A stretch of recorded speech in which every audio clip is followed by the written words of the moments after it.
দায়িত্ব নেওয়ার পর প্রথম কাজ রাশিয়া-ইউক্রেন যুদ্ধ বন্ধ করা, বলছেন ট্রাম্প।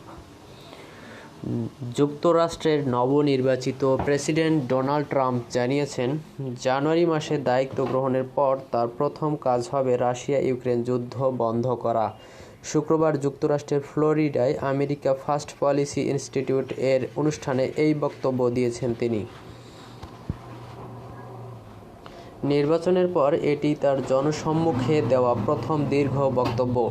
ট্রাম্প বারবার বলেন, দায়িত্ব গ্রহণের পর তিনি অবিলম্বে এই যুদ্ধ বন্ধ করবেন। যদিও কীভাবে কী করবেন সে বিষয়ে তিনি বিস্তারিত কিছু বলেননি। এরপর তিনি তার সমর্থকদের জানান, তার অন্যান্য অগ্রাধিকার হবে মধ্যপ্রাচ্য এবং দুর্নীতিগ্রস্ত ভঙ্গুর ব্যর্থ প্রশাসনকে সাফ করা। তবে এই পরিকল্পনাগুলো সম্পর্কেও তিনি বিস্তারিত বিবরণ না দিয়ে মঞ্চ ত্যাগ করেন। এই অনুষ্ঠানটি ডোনাল্ড ট্রাম্পের নির্বাচিত প্রার্থীর বাসভবনে অনুষ্ঠিত হয়েছে।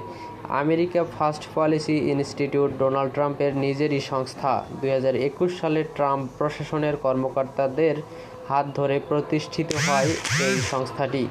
এই প্রতিষ্ঠানটি দ্বিতীয় ট্রাম্প প্রশাসনের একাধিক রক্ষণশীল নীতির প্রস্তাবনা তৈরি করেছে। অনুষ্ঠানে উপস্থিত জনতার উদ্দেশ্যে ডোনাল্ড ট্রাম্প বলেন, আমরা যে এভাবে জিতে যাব তা কেউ জানত না। এটি একটি বড় বিজয় ছিল। জনতার মাঝে থাকা অনেককে ধন্যবাদ দিয়েছেন তিনি। তাদের মাঝে আর্জেন্টিনার প্রেসিডেন্ট হ্যাভিয়ের মিলেই এবং হাউস স্পিকার মাইক জনসনও ছিলেন। তবে ডোনাল্ড ট্রাম্প টেইলার মালিক ইলন মাস্কের কথাও বারবার উল্লেখ করেছেন। ইলন মাস্ক গত কিছুদিন ডোনাল্ড ট্রাম্পের সাথে তার বাসভবনে ছিলেন। তিনি এই জায়গাটি পছন্দ করেন। আমি তাকে বের করে দিতে পারি না। আমিও এখানে তাকে পেয়ে আনন্দিত, ইলন মাস্ককে মজা করে বলেছিলেন ডোনাল্ড ট্রাম্প। আরও কিছু হাই প্রোফাইল সমর্থককেও ধন্যবাদ জানান ডোনাল্ড ট্রাম্প, যেমন সাবেক প্রেসিডেন্ট প্রার্থী বিবেক রামাস্বামী ও মার্কিন রাজনীতিবিদ টালসি গ্যাবার্ডকেও। তাদের দুজনকেই সিনিয়র পদে নিয়োগ দেওয়া হয়েছে।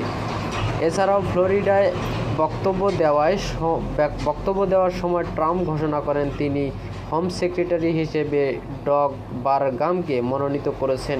প্রাকৃতিক সম্পদ ও ফেডারেল জমির ব্যবস্থাপনা ও সংরক্ষণের দায়িত্ব যে বিভাগের আওতায় এক সময়ের প্রেসিডেন্ট পদপ্রার্থী ডগ বারগাম সেই বিভাগটি পরিচালনা করবেন এবার।